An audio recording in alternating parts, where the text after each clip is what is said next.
Sveiki, geriai žmonės, draugai ir nedraugai.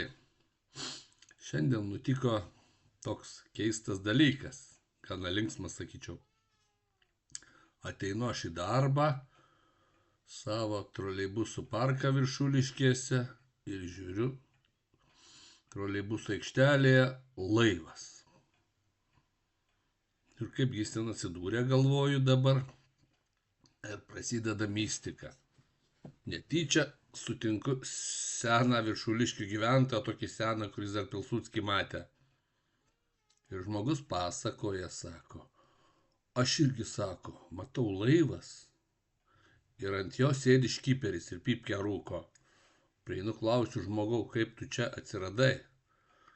Na, sako, kaip ir atsiradau, plaukiau nerimi, žiūriu, priekės kersai Benkunskas valtyje sėdi.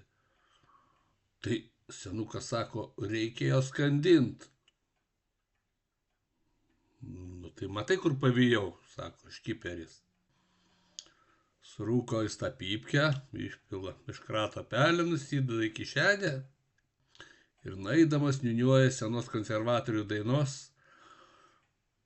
plaukia laivas tolyn ir įstringa širdin, pavadinimas jo komunistas, posma. Tai va, sakyčiau, įdomi istorija. Ką manote?